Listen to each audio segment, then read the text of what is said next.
Hello everyone, मैं Naik sir आपका इस ऑनलाइन क्लास में बहुत बहुत स्वागत करता हूं।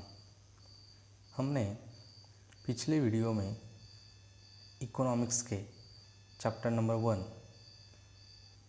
स्टार्ट किया था। उसमें हमने introduction, main branches of economics, meaning of micro economics and definition of micro economics, in point की स्टडी हमने की थी।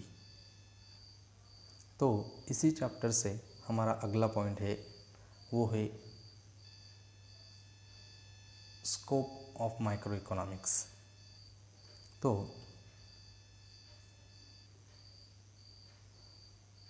माइक्रो इकोनॉमिक्स के स्कोप में 3 मेन पॉइंट है। First, theory of product pricing, second theory of factor pricing and third the theory of economic welfare. तो इसमें से हम फर्स्ट पॉइंट यहाँ पे देखेंगे, थ्योरी ऑफ प्रोडक्ट प्राइसिंग। तो इसमें the price of an individual commodities is determinated by the market force of demand and supply. Micro economics is concerned with demand analysis. कि माइक्रो इकोनॉमिक्स डिमांड एनालिसिस से संबंधित है और market में demand और supply से किसी भी वस्तुओं की कीमत तय की जाती है।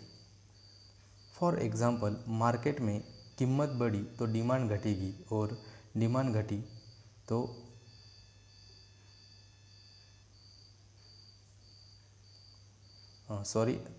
और कीमत घटी तो डिमांड बढ़ेगी। तो आम आदमी को लगता है कि किसी भी वस्तुओं की कीमत स्टेबल रहे, क्योंकि आम आदमी पे कीमत का असर सबसे ज़्यादा होता है।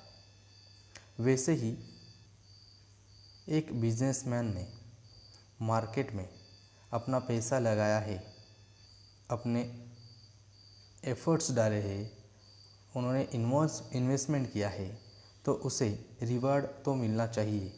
मतलब रिवॉर्ड कैसे मिलेगा उसको? पैसे के शक्ल में।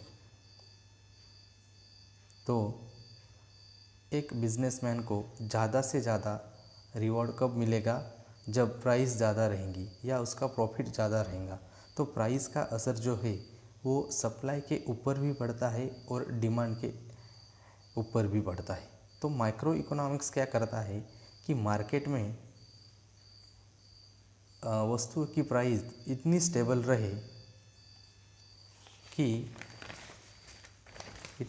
रहे कि जो ग्राहक और दुकानदार है, इन दोनों को भी वो प्राइस पसंद है या उन दोनों को भी पोसी जाए। मतलब कंज्यूमर और प्रोड्यूसर को भी पसंद होने वाली प्राइस तय की जाती है और इसका एनालिसिस हमारा माइक्रो इकोनॉमिक्स करता है। तो इस तरह यहाँ पे माइक्रो इकोनॉमिक्स के स्कोप में ये फर्स्ट पॉइंट हुआ। उसके बाद सेकंड जो पॉइंट है वो है थ्योरी ऑफ फैक्टर प्राइसिंग्स। तो micro economics help in determining the factor rewards for land, labour, capital and इंटरप्रीनर in the form of rent, wages, interest and profit respectively। Economics में factor of productions जो है वो main 3 है। मतलब economics में factor of production जो है वो 3 है। वैसे तो बहुत सारे हैं, but land, labour and capital ये 3 मेन है। मतलब इन तीनों के बिना कोई भी प्रोडक्शंस नहीं हो सकता और इन सब की कीमत हमारे प्रोडक्ट में ऐड हो जाती है। फॉर एग्ज़ाम्पल, लैंड पे जो रेंट देना पड़ेगा, क्योंकि वो किराया है और वो कॉस्ट में शामिल होता है। फिर लेबर है तो लेबर को वेजेस मिलेगा, तो वो वेजेस जो है वो भी डायरेक्ट कॉस्ट में इंक्लूड होगा। उसके बाद है कैपिटल, तो कैपिटल का रिवार्ड्स जो है वो इन्वेस्टमेंट में, और कैपिटल जो है वो इन्वेस्टमेंट में मिलेगा। तो कैपिटल जो है वो दो तरीके के होते हैं। एक जो कैपिटल जो अपना खुद का होना चाहिए, खुद का है, और दूसरा जो हमने बैंक से लिया हुआ है, मतलब कर्जा। या दूसरा जो कैपिटल है वो हम दोस्तों से लिया गया कर्जा या मार्केट से उधार लिया गया हुआ कर्जा है। तो वो पैसा जो है उस पे हमें प्रॉफिट नहीं मिलता। इसमें हमें इन्वेस्टमेंट अलग करना पड़ेगा, और ये चारों चीज़ें जब मार्केट में नॉर्मल रहेंगी तब किसी भी वस्तु की प्राइस नॉर्मल रहेंगी। तो इन सब का रिवॉर्ड्स फिक्स करना या इनकी कीमत फिक्स करना, ये हमारा माइक्रो इकोनॉमिक्स इसकी एनालिसिस करता है। तो इस तरह इन माइक्रो इकोनॉमिक्स के स्कोप में ये हुआ सेकंड पॉइंट। उसके बाद थर्ड जो पॉइंट है वो है थ्योरी ऑफ इकोनॉमिक वेलफेयर। तो theory of welfare basically deals with efficiency in the allocations of resources. Efficiency distributions of resources achieves the goal of maximum economic welfare of the society. तो इसका मतलब है for example कि economics, micro economics जो है वो ऐसी सलाह देता है कि हमारी जो सोसाइटी है या हमारा जो समाज है वो स्ट्रांग बने, और हमारा जो समाज का ग्रोथ है वो फास्ट या इक्वली हो। मतलब इकोनॉमिक्स वेलफेयर ये हमारे देश की ग्रोथ है जो वो फास्ट होनी चाहिए या एक समान होनी चाहिए। इसके लिए हेल्प करता है। जैसे कि हमारा पूरा देश एक साथ ऊपर आए, ऐसा नहीं होना चाहिए कि जैसे कि बहुत सारे स्टेट हैं हमारे इंडिया में, तो जैसे कि महाराष्ट्र आगे बढ़ गया, सोचो गुजरात आगे बढ़ गया, या केरल आगे बढ़ गया, बिहार पीछे रह गया, या आसाम पीछे रह गया। तो ऐसा नहीं होना चाहिए। इन सबकी जो ग्रोथ है या इन सबका ग्रोथ एंड डेवलपमेंट जो है वो एक साथ होना चाहिए। पूरे भारत की स्टेट की ग्रोथ एक साथ होनी चाहिए। तो इसकी स्टडी माइक्रो इकोनॉमिक्स करता है, तो उसे कहते हैं वेलफेयर इकोनॉमिक्स। तो वेलफेयर इकोनॉमिक्स में 3 इफ़िशियंसी यहाँ पे दी गई है कि efficiency of productions, efficiency of consumption and overall economic efficiency. तो फर्स्ट हम यहाँ पे देखेंगे कि इफ़िशियंसी ऑफ प्रोडक्शन क्या है। तो efficiency in production means producing maximum possibly amount of goods and service from the given amount of resources. For example इसमें दो तरीके, इसमें दो तरीके का इंटेंसिव है, एक लेबर इंटेंसिव और दूसरा कैपिटल इंटेंसिव। तो लेबर इंटेंसिव की इफ़िशियंसी ये ओल्ड तरीके की है। ओल्ड मतलब पुरानी तरीके की है। तो आपको लेबर की क्वालिटी या लेबर की इफ़िशियंसी बढ़ानी हो या लेबर की क्वालिटी बढ़ानी है, उसमें इम्प्रूवमेंट करना है पड़ेगा। तो वो कैसे होगा? तो इसके लिए उनको हमें ज्ञान देना पड़ेगा। मतलब ज्ञान कैसे देंगे? तो उनको वर्कशॉप, उनके लिए ट्रेनिंग देंगे या वर्कशॉप में या सेमिनार इनकी, या उनको जॉब ट्रेनिंग। इससे लेबर की जो इफ़िशियंसी है या लेबर जो है वो ट्रेन हो जाएगा।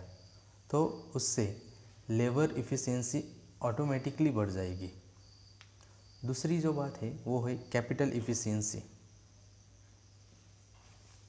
तो इसका मतलब है कि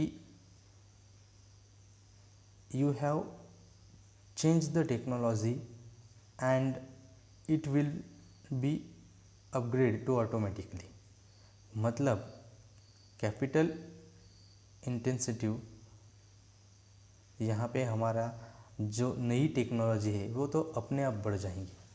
मतलब कैपिटल इंटेंसिव जो है वो अपने आप बढ़ जाएंगी क्योंकि वो टेक्नोलॉजी से बनी है। मतलब टेक्नोलॉजी जो है हर साल बढ़ती जाती है या नहीं आती है तो वो ऑटोमेटिकली अपडेट होती रहेगी। दूसरा हमारा उसमें पॉइंट है वो है इफ़िशियंसी ऑफ कंजम्पशन। अब efficiency of consumption means distribution of product goods and services among the people. तो इसका मतलब है कि ग्राहकों की क्षमता और ज्ञान बढ़ाना। जैसे कि इसमें एक सामान्य ग्राहक और उपभोक्ता, इसमें अंतर क्या है? मतलब ग्राहकों की क्षमता या ग्राहकों की इम्प्रूवमेंट करना। यहाँ पे अभी ये जो कंज्यूमर है वो दो तरीके के होते हैं। तो एक ग्राहक या एक उपभोक्ता, इसमें अंतर क्या है? मतलब इसमें इन दोनों में डिफरेंट क्या है? तो ग्राहक उपभोक्ता हो भी सकता है और नहीं भी। और यहाँ पे उपभोक्ता होने का या ग्राहक होने का 50-50 चांसेस है। क्योंकि ग्राहक जो है वो कभी कभी कोई वस्तु अपने लिए खरीदता है या दूसरों को गिफ्ट देने के लिए भी खरीदता है।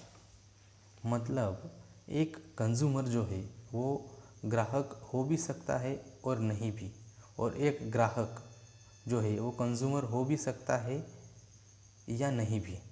मतलब दोनों चांस है। और जो वस्तु प्रॉपरली खरीदेगा उसे प्योर कंज्यूमर कहेंगे, और जो वस्तु खरीदेगा उसे हम ग्राहक कहेंगे। क्योंकि उसने जो भी वस्तु खरीदी है वो खुद इस्तेमाल करी तो वो कंज्यूमर भी हो गया, और दूसरों को दी तो वो सिर्फ ग्राहक है। तो ये फ़र्क इन दोनों में है। तो इनकी इफ़िशियंसी कैसे बढ़ेगी?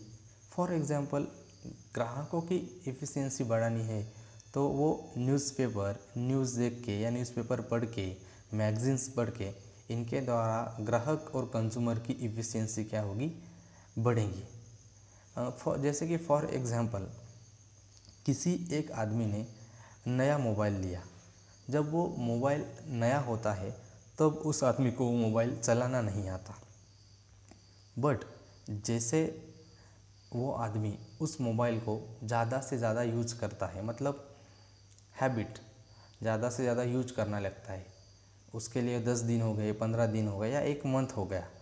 मतलब मोबाइल जैसे जैसे वो ज़्यादा यूज़ करने लगता है तो उस ग्राहक का नॉलेज बढ़ जाता है, और वो 1 मंथ के बाद उस मोबाइल को अच्छी तरीके से यूज़ करना सीख जाता है।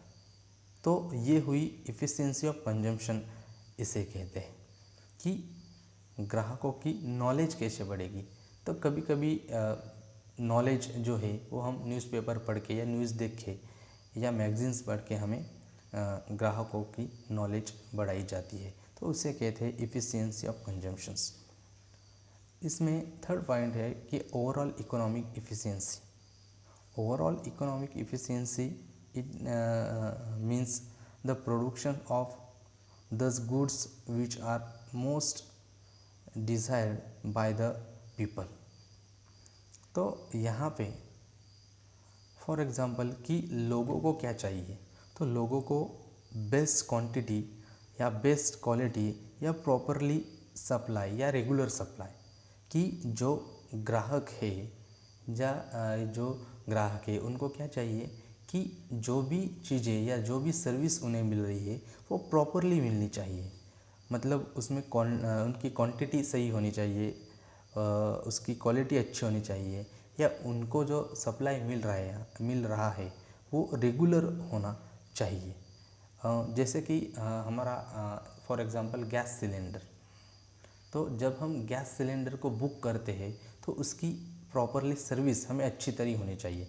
जैसे कि हमने गैस बुक किया तो वो 1 दिन के अंदर या 2 दिन के अंदर हमारे घर पे होम डिलीवरी मिल जानी चाहिए, या उसकी सर्विस अच्छी तरह होनी चाहिए।